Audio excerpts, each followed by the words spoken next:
বিধানসভাৰ সন্মানীয় অধ্যক্ষ শ্ৰীযুত ৰঞ্জিত কুমাৰ দাস মহোদয়, তেখেত উচ্চ শিক্ষিত, তেখেতৰ দৰে সুদক্ষ সন্মানীয় অধ্যক্ষ মহোদয়ৰ লগত প্ৰাক্তন অধ্যক্ষ মাননীয় শ্ৰীযুত বিশ্বজিৎ দৈমাৰী দেৱৰ মাজত কিবা এটা সংঘৰ্ষ লগোৱাৰ কাৰণে, সংঘাত লগোৱাৰ কাৰণে এটা অদৃশ্য অশুভ শক্তিয়ে ষড়যন্ত্ৰ চলাই থকা যেন আমাৰ অনুভৱ হৈছে। আজি এটা ষড়যন্ত্ৰ কৰিছে না কি কৰিছে আমি নাবুজো, কিন্তু আমি আমাৰ মণ্ডল তৰফৰ পৰা আমি এইটোৱে কৈ আছো যে এইটোৰ উচিত তদন্ত হ'ব লাগে আৰু আমাৰ BTC উন্নয়নৰ কাৰণে বা আমাৰ সুদক্ষ আমাৰ এই প্ৰাৰ্থী হিচাপে বিশ্বজিৎ দৈমাৰীক মন্ত্ৰীত্ব প্ৰদান কৰিলে আমি নথৈ সুখী হ'ম। ভাৰতীয় জনতা পাৰ্টিৰ পৰ্বতজৰা মণ্ডল সমিতিৰ তৰফৰ পৰা আপোনালোক সংবাদ মাধ্যম নমস্কাৰ যাচিলোঁ।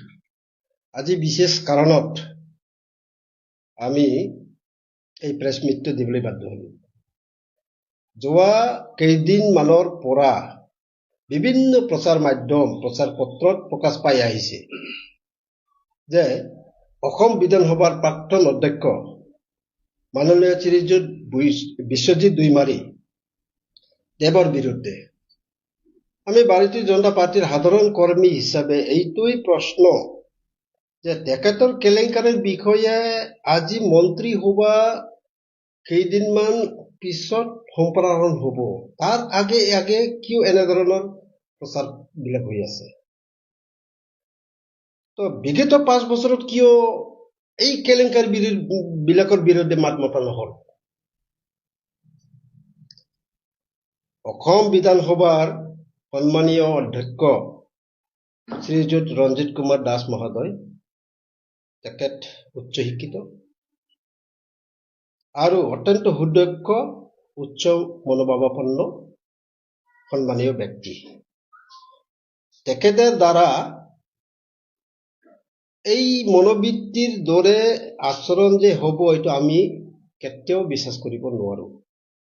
তেখেতৰ দৰে সুদক্ষ সন্মানীয় অধ্যক্ষ মহোদয়ৰ লগত প্ৰাক্তন অধ্যক্ষ মাননীয় শ্ৰীযুত বিশ্বজিৎ দৈমাৰী দেৱৰ মাজত কিবা এটা সংঘৰ্ষ লগোৱাৰ কাৰণে, সংঘাত লগোৱাৰ কাৰণে এটা অদৃশ্য অশুভ শক্তিয়ে ষড়যন্ত্ৰ চলাই থকা যেন আমাৰ অনুভৱ হৈছে।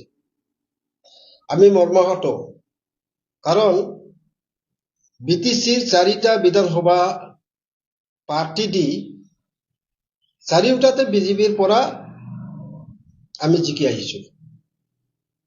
আমি BJPৰ পৰা জিকি অহাৰ পিছত BJPৰ জ্যেষ্ঠ আৰু দক্ষ প্ৰাৰ্থী হিচাপে শ্ৰীযুত বিশ্বজিৎ দৈমাৰীৰ মন্ত্ৰিত্ব প্ৰদানত আমি অত্যন্ত আশাবাদী আছিলো, কিন্তু এই ক্ষেত্ৰত আমি হতাশাত ভুগিছো। আজি এটা ষড়যন্ত্ৰ কৰিছে না কি কৰিছে আমি নাবুজো, কিন্তু আমি আমাৰ মণ্ডল তৰফৰ পৰা আমি এইটোৱে কৈ আছো যে এইটোৰ উচিত তদন্ত হ'ব লাগে আৰু আমাৰ BTC উন্নয়নৰ কাৰণে বা আমাৰ সুদক্ষ আমাৰ এই প্ৰাৰ্থী হিচাপে বিশ্বজিৎ দৈমাৰীক মন্ত্ৰিত্ব প্ৰদান কৰিলে আমি নথৈ সুখী হ'ম।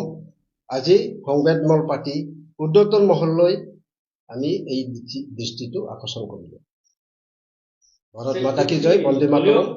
কন্দল বুলি নকওঁ, মানে দলীয় কন্দল মানে হ'বও পাৰে, কিন্তু আমি এইটো নকওঁ। আমি যিটো আমি মণ্ডল পৰ্যায়ত আছো, এই মণ্ডল পৰ্যায় হিচাপে আমি মণ্ডল হিচাপে আমি জাষ্ট এই অনুৰোধহে কৰিব পাৰো আৰু প্ৰেছ মিট দি আমি অনুৰোধ কৰিছো যে দলীয় কন্দল হলে এইটো ৰাজ্যিক পৰ্যায়ত যাব বা এইটো ৰাষ্ট্ৰীয় পৰ্যায়ত যাব, কিন্তু আমি এইটো দলীয় কন্দল বুলি নাভাবো।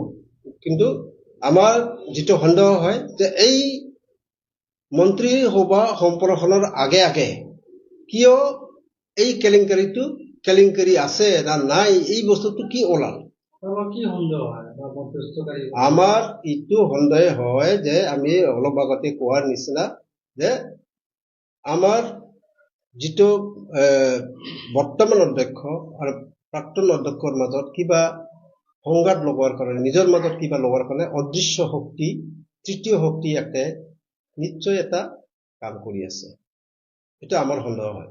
অসমৰ মুখ্যমন্ত্ৰী ডক্টৰ হিমন্ত বিশ্ব শৰ্মাই তো মই আহ্বান জনাওঁ যাতে যে উচিত তদন্ত কৰে আৰু জ্যেষ্ঠজনক যাতে যে আমি বিচৰা ধৰণে মন্ত্ৰীত্ব প্ৰদান কৰে, সেইটো মই বিচাৰোঁ।